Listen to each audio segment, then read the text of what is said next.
Good afternoon, Grid Nation. I'm Cassie Martinez. You're watching Gridlocked, and I'm here with the coaches of the two teams that are going to the playoffs for the Eastern Conference. We're looking at Jamie Gold from the Fort Lauderdale Lions and Matt Hornaday from the Palm Beach Breakers. How are you guys? Doing great. Good. How are you? Awesome. Thanks for asking. Like if we didn't just do all of this backstage. I always do that. I always like come out here and ask how everybody is, like if we just didn't have a whole conversation. But love that for us. You guys are going to the playoffs. Exciting stuff. We already saw you guys play against each other this season. But before we get into that, you guys have a lot of things going on with your teams. You guys have teams that were rebuilt this season in different ways, right? So Matt, you have a whole bunch of rookies joining your team with like that same solid core that you've had. And Jamie, you've also had that same core, but you've brought on basically an entirely new team to join your team. So you just meshed the two. But I'll go ahead and start with Jamie and talk to me a little bit about what it's been like to bring the two teams together and how your team is going right now. Overall, it's been a pretty seamless process for the most part. Everybody is hungry to win. Everybody gets along with each other. I've always been like, you guys got to like each other to compete together. It's hard when you don't like your teammates to like push for them. So everybody is really like, they're getting along great. Everyone talks to each other. They all have the same goals. So it's been good. I feel very blessed to have the people that I have from both teams kind of coming together. You have a team that historically has been pretty local, living in like Fort Lauderdale or at least Miami, kind of like a driving distance. Has it been challenging for you, especially now that you have players that live in Orlando and in Louisiana? How's the practicing aspect been around that? That's definitely been very different than what I'm used to. A lot more virtual practice, a lot more just text communication. I can't speak for anyone else, but as a coach, like if you tell me you can do something for the most part, unless I really just don't believe it, I'm gonna believe you. So we just had good communication. I have pretty clear expectations for what I want from my players, and we just got to execute it. Nice. I love that. What about you, Matt? So you had your, core group of people who I wouldn't necessarily even call them, uh, you know, people that have been there enough to call them, classic players. A lot of them joined last season and kind of made the team what they were, and you kind of built the team around who you got last season, which is awesome. Keeping, of course, Vita Vetterkind. So, what has it been like to bring in the rookies and build around that? Yeah, so honestly, our roster is pretty much our core is Vita and Yoda, right? They're the only people that have been on the team for more than 2 seasons. And then, but we got a really good group of rookies last year. And then we were able to add on a couple extra rookies this year, the Fab Five, which has obviously been doing very well. In addition to that, once we brought in more veterans throughout the league, that's kind of what solidified our full roster. But one of the things that Jamie mentioned was just the team and how they vibe together. And I kid you not, like this team actually gets excited to hang out together, right? So like our matches are great and we have a blast, but like you can see in the chats that everybody's just really excited to just be back together with the team. And like that's completely different than what we've ever seen before. And so like that culture change was so big for us going into this season.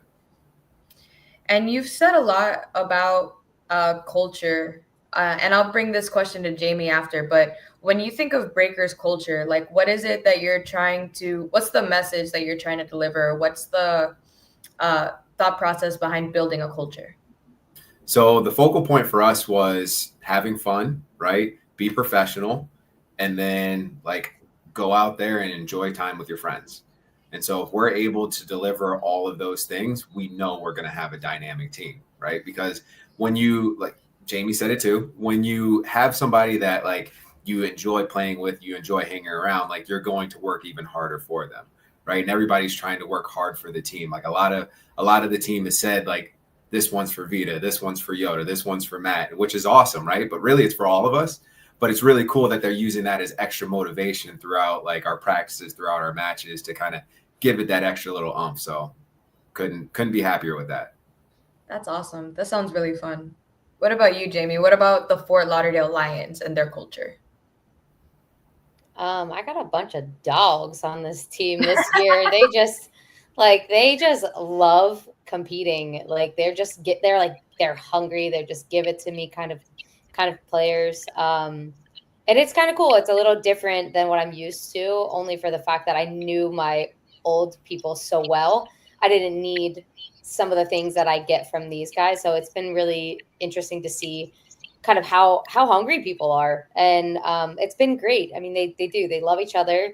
They're excited to like hang out. They're excited to compete. We brought in an impact chain this season, and that sounds so silly, but it brings them together, and it like makes them work for each other. Like, and who deserves that chain after each race? Like, it's a big deal for them. That's awesome. And it's definitely been something really fun to like watch them like put the chain on each other after each race and like kind of it go down to whoever's like making the biggest impact in any given race and the way that they share it. But what I have to ask you, because it's one of the craziest interviews that we've had like on the Grid League live stream this season. What was your thought on Taylor Sturgis's I want to step on their necks? What was your reaction to that? As someone whose team is normally pretty like even keel, just like, keeps to themselves, like does their job and does a great job and then just gets out of there. What do you think of that? I mean, that was new for me as a coach, to have a player say something like that. I didn't know it happened until afterwards. But at the same time, knowing what he meant versus like what he said, and Yeah. knowing him as a person, he's the guy who wants to talk the smack, and if he gets shut up, he'll shut up. But if he doesn't, he'll keep going. But it's super friendly, and like I don't know anybody that doesn't like Taylor as a human being. He's really fun. He's super supportive of everyone, and it was all in very good fun. It was not a serious kind of thing. So when I watched it, I cringed for a second, but then I'm like, oh, that's kind of funny. We didn't take it personal. It's all good. Okay, I was gonna ask, did your team like have a reaction to that at all, or? I mean, obviously, we didn't know about it until afterwards either, right? Okay. And so, during the match, it didn't mean anything. After the match, it's all good. Yeah, I think the first time he said it was actually in Valor, and then he said it again in the Dallas matches. But it was definitely something really different, and I think added a really fun, competitive, little sass to what is already happening, what is already really intense. So I just really wanted to ask about that because it was so He's sassy like that. He for is. sure. What a fun guy. Super fun. So Hold up. While we're on that topic, what about your boy doing like the little flamingo stance in ladder? Oh my gosh. uh, I mean, you're allowed to do it, but I'm like, bro, that wastes a lot of time. Yeah. Right. I do. I mean, we chatted about it, and in the sense that we knew that match, not that it didn't matter, but it wasn't going to change the outcome of playoffs. It made it a little bit more easier to swallow, but also was like, don't ever do that again. Because you don't want to get in like the habit of doing something like that. So yeah, we talked about it. Who was it? Was it Taylor? Archie. Okay, that's what I thought so. That was my second guess. Damn, yeah, and especially against a team that's won every ladder this season too. Did you guys end up zeroing on that ladder, or you ended up getting a point? I don't remember. Do you remember? I don't remember. I remember. Zeroed out? Dang. He said, I remember. I'll help you out. Okay. That's all right. We still walked away with the dub. You got the win. That's true. Yeah. I'll give you that. All right, my team is notorious for not winning ladders. So to me, like, if we win a ladder, we're more excited that we won the ladder than anything else. Like, oh shit, we won the ladder. Like, this is awesome. But that's our strength that's not our strength as a team. You can even Never see has that in been. our match. The back half of the match was where you guys dominated, you know? Yeah. Yeah. That's what Taylor was saying too, and I thought it was really cool from like a coach's perspective. She said like the match is in two parts. It's like the beginning up to the ladder and then everything that happens after the ladder. And I thought that was like a really cool way to explain that because it's still kind of like the halfway point, and they're like such different dynamic of races of like, you know, partner forward mirror and like all like the really like transition relying stuff to, not that, you know, triads aren't transition reliant, but as far as like having to move and have people in very specific spots for everything. What do you guys think about that? The match being split into two parts as coaches. I thought that was something like really interesting that Taylor said. I mean, I've always talked about like front half, back half. We've Okay. always kind of called it that. Being the ladder in the middle, a lot of times you can basically write your roster one way or the other. Like, do you write it for the back half? Do you write it for the front half? You know, obviously there's people that need to go in for the whole thing. But like when I played grid, I was like a very much a back half player. Like put me in for Jack and Jill, the triad, sprint relay, versus the mirror, right? Or anything like that. So we kind of write it that way because it does favor two different kinds of athletes. Yeah. You know, you need some of these strength people in the echoes. You need some of the skill people in the echoes, but you don't necessarily need all your utility in there. But you need all that utility in the triads for the most part. And depending on the match format, you know, you have to kind of play that way so you don't fatigue out everybody. That was a much better way to put it than I did. I think the interesting thing is breaking it down for rookies too, because when new people into the sport come in, they don't understand all like the substitution rules and the strategy behind it, no matter how many times you walk them through it. And so you got to continue to explain them. Either you're a front half or you're a back half athlete, right? And your position, I mean, like how much you play or when you play is going to be more determined by that. Or sometimes the race format too, right? There are some times where like you could have a typical back half athlete starting a match for you, right? But it has to be that format that matches that. Yeah, that's really interesting. And I think I'm going to start, you know, I need to talk to coaches more because the way that you guys explain that, I feel like is a much better way to explain it for people who haven't seen the sport, like how you said, Matt. Like if you're a rookie, and that's an easier way to kind of navigate. There's so much, like there's 11 races, and like to kind of condense it down. But having said that, I was just wondering about that.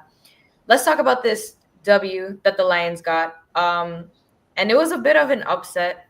It was a crazy match. All of it was just so much fun to watch. It was one of the biggest like give and take matches that we got to see.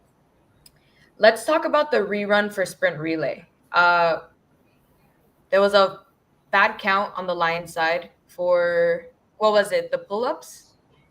The pull-ups. Yeah. So what was your reaction to your team winning the match and then finding out that you had to rerun it from somebody else's, you know, mistake? I mean, it's always a possibility. It's always frustrating too, especially a sprint relay like that where they're finishing with 25 thrusters. Like, that's gross.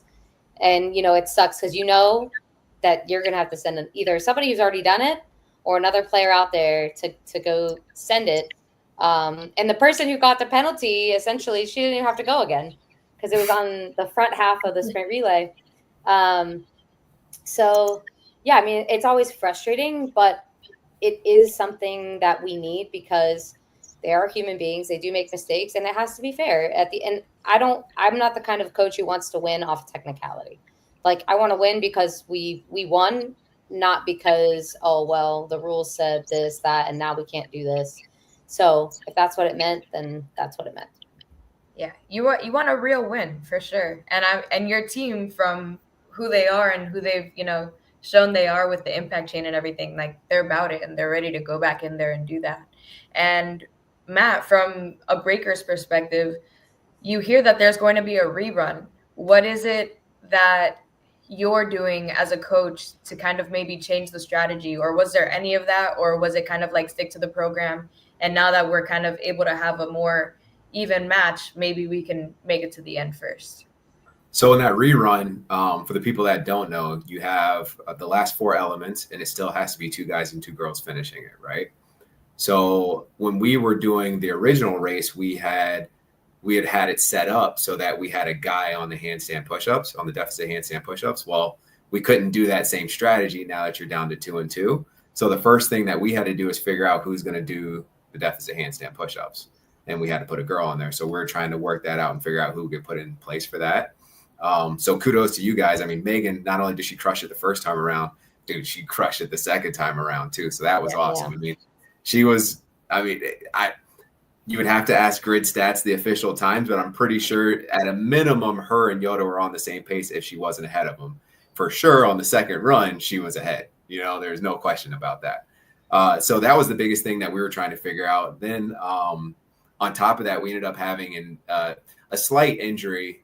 Like, it wasn't anything major, but it was just more of one of those things where if we could get the player out, we would prefer to get him out just to not cause any additional problems. And so we were trying to see if that was a possibility for us as well.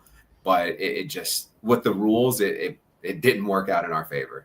And so that's what we had to do, is just, we honestly had to recreate our lineup for the last 4 elements and figure out who was going to do it, which is like, I'm now making it seem like it's way more than it actually was. It's not that drastic, but that's what we had to do in that time. Yeah, and Reese ended up coming back out and killing it too. Say it again? Reese ended up coming back out and killing it too. Yeah. Go ahead, Jamie. I think the extra time that it took was good for all of them to take a breath and prepare mentally to do, those 25 thrusters. Because I don't know, did he do them twice? No. He did the first set of 25. Yeah, so he had done it. It was his second set. Mm-hmm. And then he did the second set. So like the way. So I put a fresh body in Yeah. for my 25.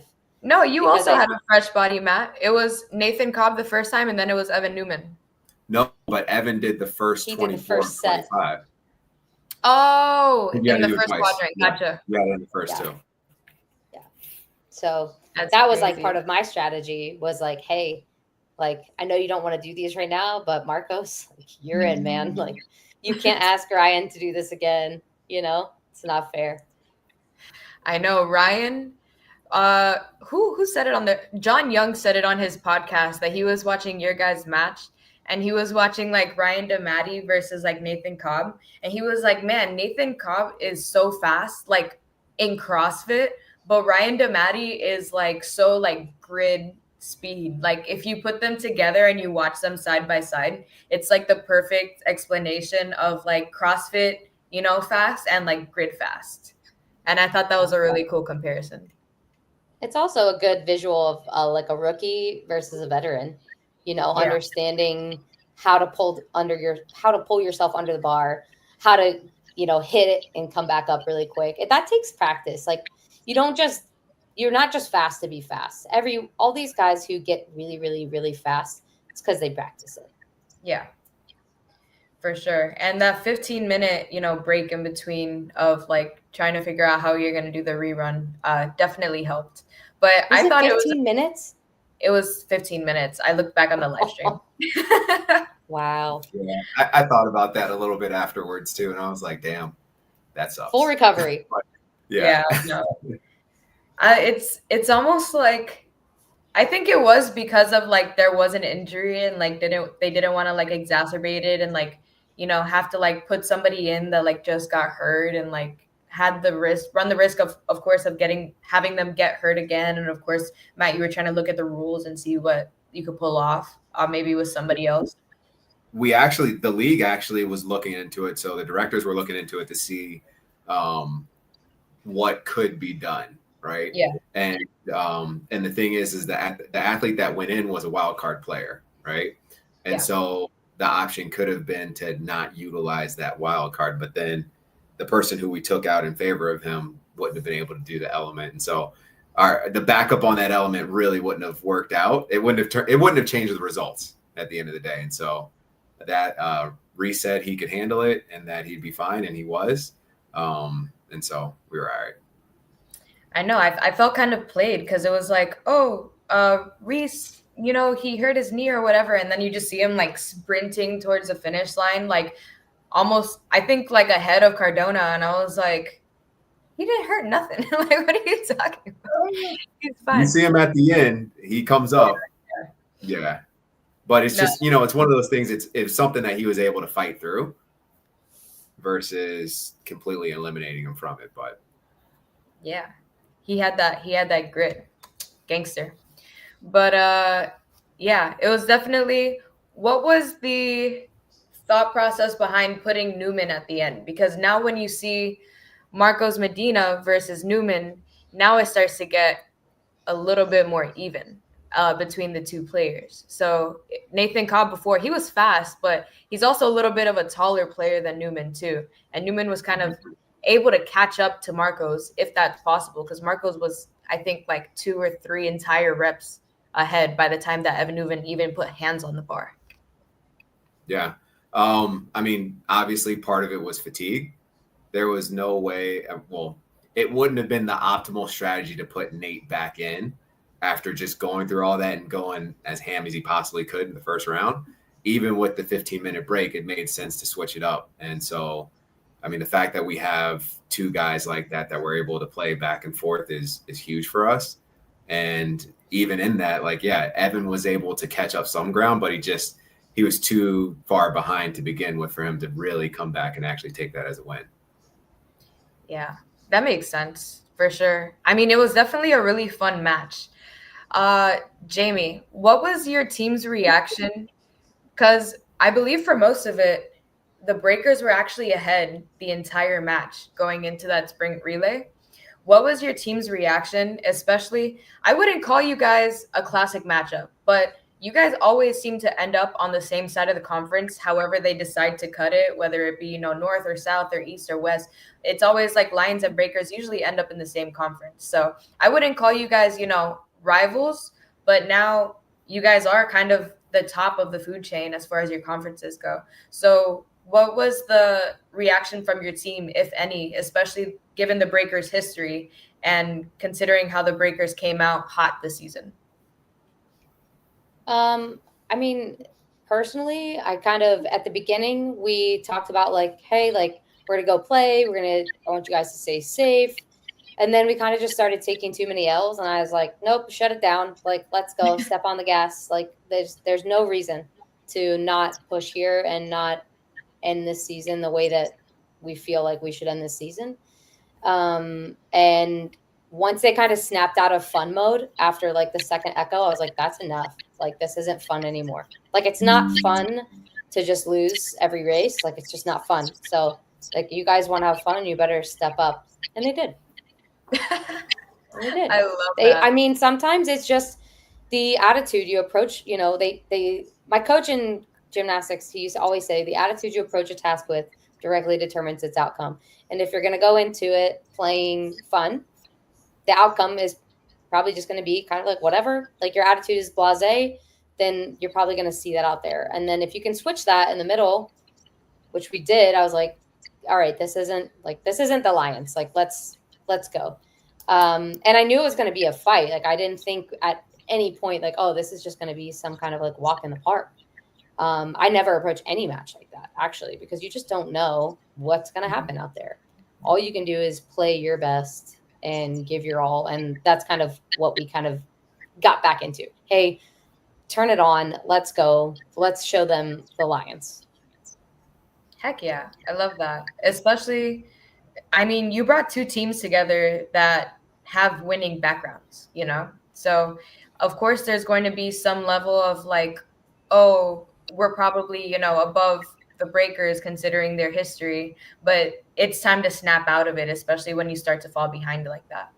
It's definitely something you and Taylor are not going to, let slide as coaches. I don't personally ever, I don't think there's any team that's above anyone. I think the match determines that, that. And my big thing is never like, we just don't go in there assuming you're going to win. Like it's a walk in the park. Like you might have the best players in the league, but if they're not hungry to win and there's no drive behind that, the ones who want it, they're going to come take it. And they always do. I like that. And Matt, you're always in the same conference as Jamie, as I said earlier, and the Lions usually take that conference. So, what is your reaction to kind of what they're saying now, and your reaction with your team to kind of go into that and be like, "Oh man, like we're beating like a championship history team." What was that like for you? So our focus since the beginning of the season was it doesn't really matter who's against us, right? Who's on the other side. We're going to go in and do our race and do what we need to do. And so it was 100% the same thought process that we had in that match, right? And so didn't matter if they were multi-time champions. We played them every single season that I've been in the league for sure. They beat us every single season that I've been in the league as well. So we're looking to change that in August, and that's the thing that's the most important to us right now. But yeah, we didn't really look at it that way. It was just more focused on, hey, we did want to have a good time, right? That was important to us. But we still wanted to win. There's absolutely no question about that. We still wanted to win, and so they just got the better of us on that day. It's I did a podcast last week with the Fab Five, which is what they call their rookies. In case you didn't know that, Jamie, they're Fab Five rookies. That's cool. They're a lot of fun. And I was asking them like, oh, like what was it like, like that match and like to lose? And they're like, man, we took it really hard. Like we had never lost before. And I was like, man, that's so crazy. Like what a different Breakers team, and how fun like that must be as a rookie to come into like a winning team and be like, man, like it really hurt. Like I never lost before. So what was your reaction to hearing that, Matt? And like how it just puts into perspective, like, oh, all that history doesn't matter. They truly started off 0-0. So yeah, I mean, you hit on the head right there. Like it's just a whole nother perspective of thinking about it from their angle. On my side, it was regardless of what happened in that match, we knew where we were going to be after that match, right? And so our season's not lost. Nothing is completely deflated because of that. We've got a couple of things that we saw that we can clean up and correct going into the next match. And like for me, I hope it makes them even hungrier, right? Because if they got a little taste of something they didn't like, well, then put the pedal to the metal and let's make sure it doesn't happen again. I love that. A taste of something that you didn't like. Do you think that the Lions can relate to that a little bit, Jamie, considering how the match was going until that sprint relay? Do you think it kind of like woke something up in them and they're going to come back even hungrier? Oh, for sure. So like to go on the opposite side of that, it's super cool, first of all, that to hear these girls say like we've never lost before. Like that's awesome. But like for the most part, almost every player on my team has won a championship before. And they want that back. Like they want that feeling. So that is like a driver for them. They know what that feels like. They know what it takes to get there. They know that it's got to be all or nothing. And so for them, they were like, okay, like now let's like Matt said, like put the pedal to the metal, like let's step on that gas, all gas, no brakes. But do a little bit less than us though, Jamie. Give us our shot. No, sorry. I'll take another one. I'd take more. That'd be cool. No, I mean it's a cool mindset. It's a cool mindset to have though for both sides of the coin, like to see the rookies feeling that way, like, oh my gosh, that's like a weird feeling. And I know for a fact, like everyone on my team's lost before. Well, maybe not I have a couple rookies that have not. But everyone else, they know what that feels like and they don't like it. I mean, we didn't make it to playoffs last year. We didn't have the season that we usually kind of do, or we're even close to last year. So I think a lot of those guys were hungry. and they don't like that taste either. Nobody does. I mean, anybody who's competitive doesn't like that taste. So, Jamie, I didn't even think about that. So, both of the teams that are in the playoffs from our conference were not in the playoffs last year. Correct. Interesting. That's cool. Yeah, it was because of Vegas and because of like the roster rules and everything. So it was just the top 2 teams, period, regardless of conference. Yeah, there was no conference last year, really. Yeah. So yeah, interesting. And now it's like an entirely different playoff picture than we saw, and it's gonna be a lot of fun for sure. But speaking of playoffs, let's talk about rosters. Jamie, you were also missing some important people in Dallas. Reagan and Julio. And Briley. And Briley. And Camille. And Camille. Are they going to be in Yes, they will. Kissimmee? Okay. That's an important thing to, double back on. But Matt, you were able to bring your whole entire team, right? Yeah. Okay, interesting. Have we looked at the match formats yet? No, we haven't looked at that like one time. Nope, we never practiced. We have no idea what's happening. Can you show them to us? All right. Let's think about the match format. What is it that you guys think, at least from I know you're not going to give anything away, and I'm not looking for you to give anything away, of course. I would never ask you guys that.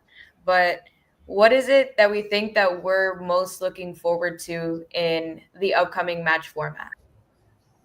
As far as, like a race or an element or just something that is going to be interesting to see between these 2 teams. Strategically, we're going to try and find a way to hold some of their players back at the start line before every race. You're going to come on our side? No, that's like, you got to clean up the trash. I'm just playing. If we can figure that out, I think we'll be in good shape. Perfect. This is I'm excited. I like this match format a lot, actually. In general, it's a higher skill format, and I just have high skill players. It's not, there are some heavy elements for sure, 100%. But there's a lot of skill. And so that the higher the skill, the more it tends to favor us. I would say it's a good balance between the 2. For us, I'm saying it's a high skill. That's why there are things in this race, in this match format, that I think just favor us in general, for our players, like for what they're good at, right? Like, but if you look to the next match, it's not as much like that. So it's always just dependent on that format, and it's this sounds so bad, but sometimes like the luck of the draw. What we decide that we're going to play, and it's cool because it's fair. Like, you don't know who's going to get there and who's going to do what. And so for us, I like this format. I feel like historically, we always end up playing you guys on like some form of a higher skill match. Like, I don't know. It was like going back into like some of the history of some of the other matches that we have. I'm like, damn, why is there so much high level gymnastics every time we play the Lions? But we're ready for it this time. So bring your boys and your girls out there. We're going to put on a show. I'm excited. This is going to be this is cool for the fans to watch a match like this on both sides, whether, on our conference and the other conference, like just the level of athleticism that you're going to see from the strongman to the high level gymnastics to like a really gritty triad. Like, you're just going to see the whole spectrum of grid, which is super cool. I think so in the NFL, they always talk about the script, right? And I think if you think about the way, or if you saw the way that the season ended between the 4 teams that are in the playoffs, you would think that there was a script behind that. Like, both of those matches come down to like the last race, and now they're going to go see each other again in the playoffs. So we're hoping to keep that intensity that we had then. And I'm pretty sure it'll be there into the playoffs as well. So I 100% agree with you, Jamie, on that like it's going to be a good show for everybody to watch. 100%. Yeah. You couldn't write a better script. I mean, the people that won are the people that were kind of supposed to win on paper, so to speak. And it was something that was low stakes enough that both teams were already like going into the playoffs, that it was just kind of like an appetizer for the playoffs. And now we're going to see kind of who really wants it more and who's willing to work for it. But it is going to be interesting to see, especially considering the specialized people that you will need in there and how the roster rules shake out and like how you're going to put them in and like what else would they have to do to like be in that format and all of those things. So it's definitely going to be a lot of fun. I want to bring up a comment from Abdul real quick. He said, I don't think there's a rule against going on the other team's start line. So Matt might be on something here. Hey, after our other match, there probably should be. Hey, No. watch it, Arthur. He's a cool dude. I like him. Yeah, he's a fun time. He's on. Yes. He's always in the comments of every single podcast that ever happens ever. And that's like one of my favorite things about him is that he like really like is a fan of the sport too. So he always follows it. But I think we're gonna need to see Josh Newell like, oh, come over here, buddy. Oh, like at the end of at the beginning of the start line and just like hold them in. It's like race. He's like, no, wait, I just love you guys so much. yeah, it's all hugs. Yeah, Perfectly acceptable. Showing there's a love. rule against hugging.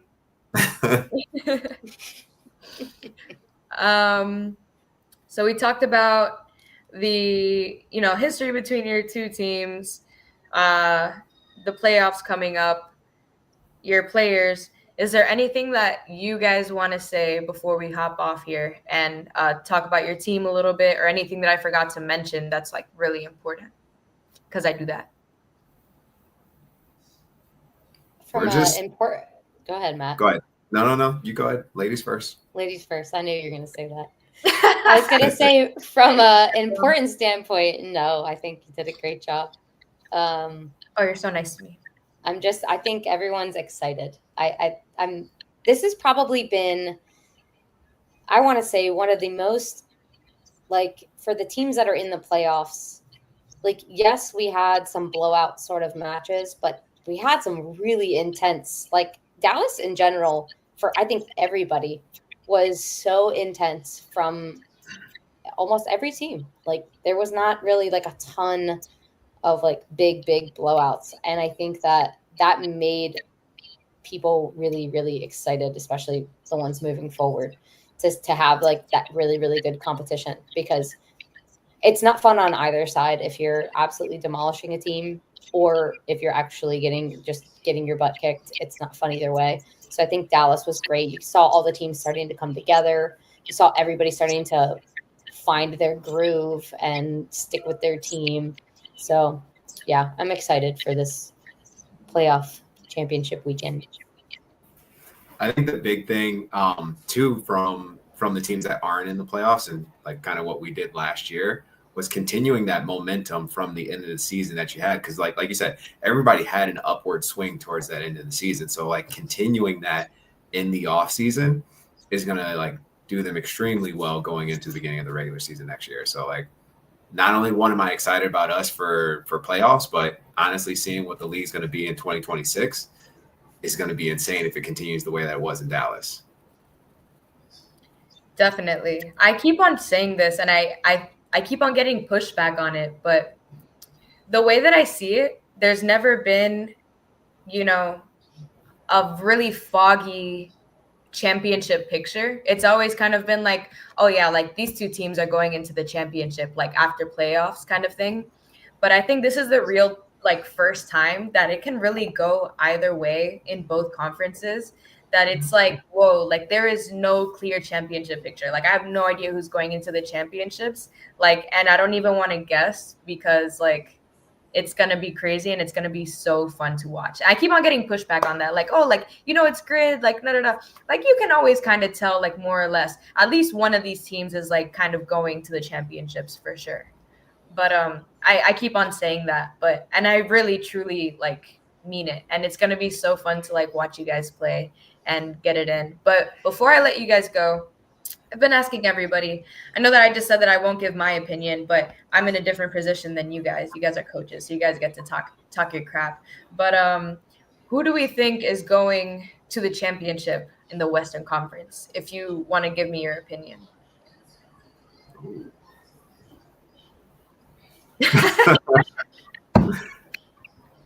If you want to. Honestly, like, it could be either team. I mean, we already talked about it. I think it just depends on who's gonna. I think it's really gonna come down to execution, right? Like, obviously, like our matches typically are always gonna come down to execution. But what you said earlier was right, where there's usually one team that's extremely dominant, and I think on that side of the conference, you've got a brigade team that is very, very solid, right? And so some people might say on paper that it's all sharks, but if you slip up and give the brigade a chance, they're not going to let that slide.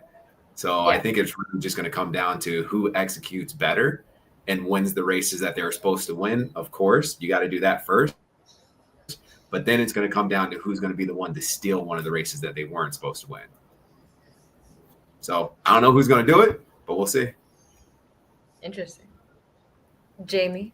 I would agree with that. I mean, you know these athletes and you know what people are capable of, but in certain situations you don't know what's going to happen. Like, can you execute? Like, is it going to, I mean, these races come down to like 2 seconds. It's one rep. That one person messes up, or if one person, they get a fault or they don't. It's the tiniest of things that change the outcome of these matches. And so you don't know. You don't know. I have no idea. I'm excited to watch though. You guys are so political, and I love that about you guys. You guys are, you guys have been part of Grid for longer than I have. So like when I came into Grid and watching you guys like run your teams and everything, you guys were always very, proper and really cool coaches and like people to like admire from the sidelines and be like, oh man, like they're like different coaches, but they're really fun to watch. And I'm truly a fan of both your teams and the people on it. I think that the playoffs are going to be so much fun, and either way it goes, it's going to be an amazing weekend. So thank you guys so much for taking the time to talk to me today. I had a blast. I hope you guys did too. If you have anything that you guys want to talk about in the future, I'm sure we'll talk again in the off season about how everything goes too. So thank you guys. Thanks, Cass. Thanks for having us. Of course. I want to give a quick little comment. Cassie, can you ask what they think about the suggestion Alec gave about partner forward the other day? Can't wait to hear what more people think. I actually have something really exciting coming up soon with my other podcast partners, and we're going to be answering a lot of those questions with somebody very special, very high up in the league. I don't know if you guys want to answer this question or if you know what he's talking about. It's about like changing where partner forward is in the match for entertainment purposes, since partner forward is like it has more rules than the other